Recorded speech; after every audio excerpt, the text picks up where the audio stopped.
ഐക്യത്തിൻ്റെ ശക്തി. ഒരിക്കൽ ഒരിടത്ത് ഒരു കർഷകൻ ഉണ്ടായിരുന്നു. അത്യധ്വാനിയായിരുന്ന അയാൾ ധാരാളം മുതൽ സമ്പാദിച്ചു കൂട്ടി. 4 ആൺമക്കളുണ്ടായിരുന്ന അയാൾ വാത്സല്യനിധിയായ ഒരു അച്ഛൻ കൂടിയായിരുന്നു. എന്നാൽ മക്കൾ 4 പേരും എപ്പോഴും കലഹത്തിലായിരുന്നു. കൂടാതെ അവർ ഉദാസീനരും അലസരുമായിരുന്നു. വർഷങ്ങൾ കടന്നുപോയി. കർഷകന് വയസ്സായി. മക്കളെ ഓർത്ത് അയാൾ വ്യസനിച്ചു. താൻ കഷ്ടപ്പെട്ടുണ്ടാക്കിയ സമ്പത്തിനെയോർത്തും അയാൾക്ക് ആധി കയറി.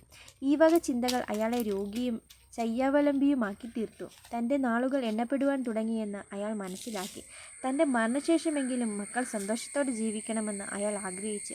മക്കളെ എല്ലാവരെയും അടുത്തേക്ക് വിളിച്ചു വരുത്തി അയാൾ പറഞ്ഞു, മക്കളെ, എനിക്കിനി എത്ര കാലമുണ്ടെന്ന് അറിഞ്ഞുകൂടാ. ജീവിതം വിലയേറിയതാണ്. കലഹം വെടിഞ്ഞ് നിങ്ങൾക്ക് ഒന്നിച്ചുകൂടെ? നിങ്ങൾ ഒത്തൊരുമയോടെ ജീവിക്കണം. ഒന്നിച്ചാലുള്ള ശക്തി മനസ്സിലാക്കണം. മക്കൾക്കും മനസ്സിലായില്ല. അവർ ഒരുമിച്ച് ചോദിച്ചു, വ്യത്യസ്ത സ്വഭാവക്കാരായ ഞങ്ങളെങ്ങനെയാണ് ഒന്നിക്കുക? ബുദ്ധിമാനായ കർഷകൻ ഒരുമയുടെ ശക്തി മക്കളെ ബോധ്യപ്പെടുത്തുവാൻ തീരുമാനിച്ചുകൊണ്ട് പറഞ്ഞു, ഒരു കെട്ട് വിറക് കമ്പുകൾ കൊണ്ടുവരിക. ഞാൻ പറഞ്ഞത് എന്താണെന്ന് മനസ്സിലാക്കി തരാം. അച്ഛൻ ആവശ്യപ്പെട്ടതുപോലെ അവർ ഒരു കെട്ട് വിറക് കമ്പുകളുമായി വന്നു. അവർ പറഞ്ഞു, ഇതാ അച്ഛാ, ഇനി ഞങ്ങൾ എന്താണ് ചെയ്യേണ്ടത്? കർഷകൻ കെട്ടിൽ നിന്നും എല്ലാവർക്കും ഓരോ കമ്പുകൾ വീതം എടുത്തു കൊടുത്തു. അയാൾ പറഞ്ഞു, കമ്പൊടിക്ക്.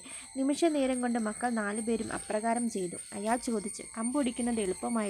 മക്കൾ പറഞ്ഞു, ഇത് വെറും കുട്ടിക്കളി മാത്രം.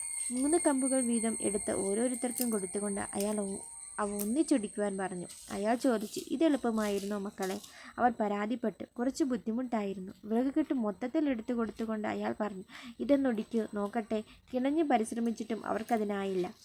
നോക്കൂ മക്കളെ, ഇത്രയും കമ്പുകൾ ഒരുമിച്ച് നിൽക്കുമ്പോൾ നിങ്ങൾക്ക് ഒടിക്കാനാവുന്നില്ല. ജീവിതവും അങ്ങനെയാണ്. നിങ്ങൾ ഒരുമിച്ച് നിന്നാൽ നിങ്ങളെ തകർക്കാൻ ആർക്കും സാധിക്കുകയില്ല. ഒരുമ നിങ്ങൾക്ക് സമൃദ്ധി ഉണ്ടാക്കും. അയാൾ ഉപദേശം കൊടുത്തു.